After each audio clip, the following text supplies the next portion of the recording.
Today we talk about the game that comes with Victis magazine issue 98. The game is called Nordwind. It covers the last major German offensive on the Western Front in World War II that took place in early 1945. This is a two-player game that simulates that situation. It has a very strong defender versus attacker situation. The Germans are pushing against the Allied front and trying to surround them, and the Allies have to delay and defend and create attrition and to retreat skillfully and maybe in such a way that they can create a pocket around their enemies.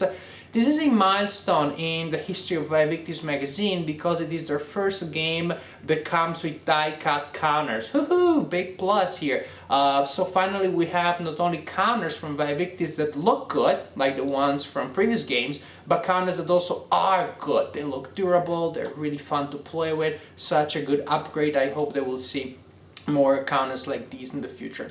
The game comes in French with French instructions and charts, halala, but don't worry, you can find the English version of the charts and the instructions online on the websites. Download it and you have the English version. If you speak French, still it's a good thing because this magazine is good, it's a very nice read. It's one of those magazines that I love and that I also hate because now after reading it already is a bunch of games that I want to order. It just increases the need and the desire. It never stops. Anyways, let's talk about Nordwind. This is the map for the game. It is made on paper, it looks pretty good to me, but more importantly is 100% functional. The counters are really nice, I'll show them up close later.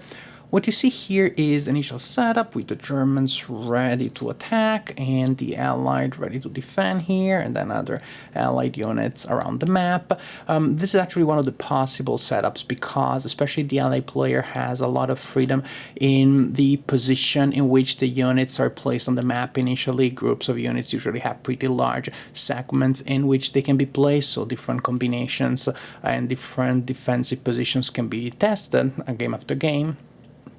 Then you have a lot of German units there, ready to enter the map in different turns or reinforce the units already on the map, but I'll tell you more about the reinforcements and the general flow of the game after I give you a general sense of the main rules of the game.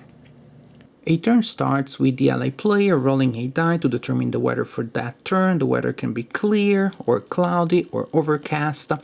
The weather does not affect the situation on land on the board. All it affects is the number of aerial missions that the players receive for that turn. And aerial missions can be used to receive beneficial column shifts during combat. Then players must demonstrate that their units have a line of supply. The Allied player will trace lines of supply to these two edges, and the German player will trace lines of supply to those two edges. Lines of supply can only be traced through axes which are free of enemy units, of course, but also free of enemy zones of control unless there is a friendly unit there that negates that. The first turn that the unit is found out of supply, that unit receives a penalty in attack but not in defense. If the unit is still out of supply at the beginning of the next turn, then that unit receives a worse penalty in that the unit cannot attack and receives a penalty in defense. So I like that. I like that being out of supply becomes progressively worse unless you take care of it. The turn then continues in a pretty standard I go, you go sequence. First the German player moves and attacks, then the Allied player does the same, and at that point the turn is over. Units then move up to their movement allowance, which is a small number printed there for foot units and there for mechanized units. You have terrain that modifies movement, of course. You have zones of control. All units but units with a value of 1 in combat that are alone in an X project a zone of control. Zone of control in the 6 axes around them. When a unit enters an enemy zone of control, that unit ends movement for that turn. And very important thing, that unit cannot move directly from a zone of control to another next turn. And like other games that have a strong attacker-defender polarity, the defender really has to use zone control to his advantage to make the ground sticky and to slow down the enemy advance. At the core, the combat system is straightforward and traditional. It is based on odds between the sum of all the combat factors of the attacking units divided by the combat factor of the defending unit or the defending stack of units. You find a ratio that corresponds to a column. You apply modifiers in the form of column shifts. You have the right column, roll a die, and find the result. And then there are several modifiers that may apply to combat. Terrain is a very important one, especially here in the middle of the map where you have the majority of German units advancing. You have a lot of these axes of difficult terrain, which give an awesome bonus of 2 column shifts in the advantage of the defender. You also add the effect of some of these crests here, which generate an extra column shift, and then even small groups of allied units are able to put together quite a strong defense against the attacking Germans. Overall, the range of available modifiers is large enough that the players will have to create different strategies to try to take advantage of as many as possible, and that keeps things interesting and prevents the combat system from feeling too repetitive. But by far the most interesting combat modifier is the one based on the quality of the units, which is represented by that letter that you see there at the bottom right corner of the counters. And I saved this one for last because I really want to tell a little bit more about it. Before resolving each combat, the players will roll a die and will cross-reference the result with the column corresponding to the unit with the best quality value they have in that combat. And based on that roll, the players may receive 1 or 2 column shifts disadvantageous to them, or may receive 1 or 2 column shifts that are advantageous to them. And whether that means shifts to the right or to the left depends on whether the unit is an attacker or a defender. The first time I read about this rule in the rulebook, I thought, boring, fiddly, unnecessary. I had to roll twice before each combat. Who would want that? Well, now after playing the game, I must say that this is one of my favorite things in the game, because it adds unpredictability to the battlefield, of course, but it also makes the unit more human. Now you cannot rely on them as if they were robots. There will be days in which they will perform better and days in which they will perform worse. And you can count on them overall. You know that certain units will tend to perform better and certain units will tend to perform worse. But again, they are human beings, not robots. And so you may have a day where you have a powerful attack, but then your elite units, somehow they cannot put together the attack that they wanted to, and the lousy defenders that they decide that they really need to perform well. And so you have 2 column shifts that you did not expect, and they go against you. So now after playing the game, rolling these dice is really exciting. I really feel that I gave the order to attack to my man, and I know more or less the abilities, but until I roll that die, I do not know how the combat is going to go. And it's fun, it is exciting, it prevents the game from becoming too mathematical. You know, with games based on combat odds, you have sometimes that risk that things become like a mathematical puzzle. Not here. This rule feels right and is fun to play. I really like it. The combat table will tell you the result of combat. The number or letter that you see on the left of each slash applies to the attacker. The one on the right applies to the defender. R indicates a mandatory retreat, of course.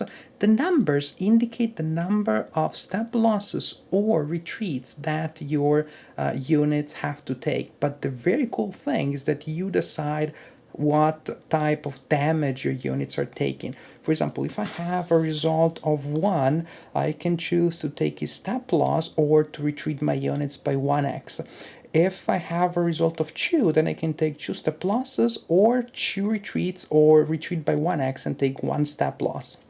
And there are the minor rules about how to apply this, but this is the general idea. And I love it because not only does it add more options in combat, but it can change the flow of the game entirely.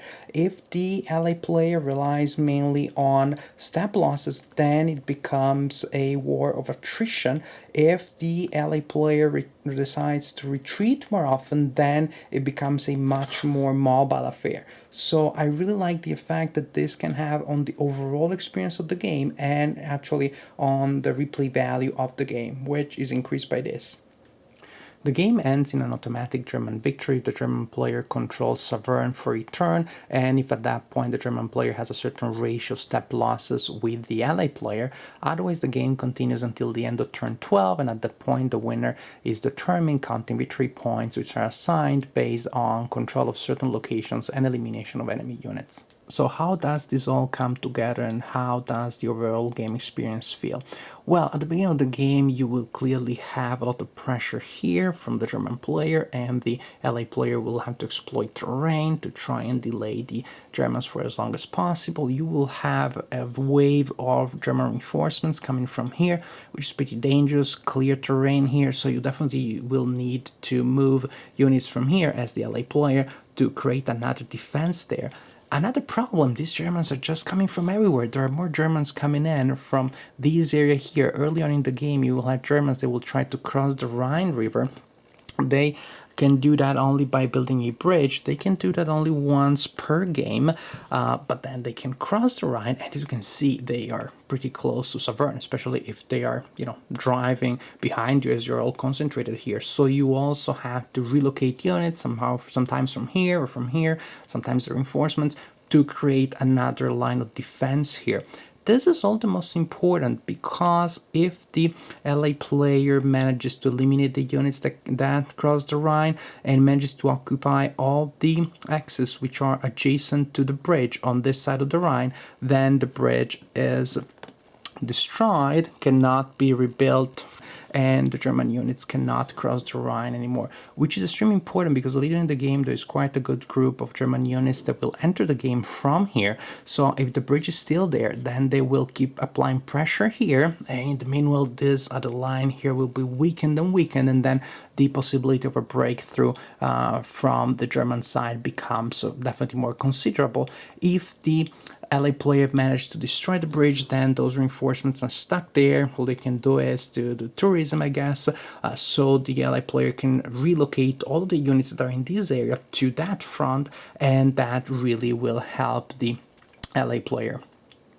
So what you have here is a game that is not hard to get into. The rules are neither long nor complicated. The gameplay, it has a level of depth that is definitely satisfying. It is fun to play. It has a good historical feel to it. The components are beautiful. So overall, really, really good game.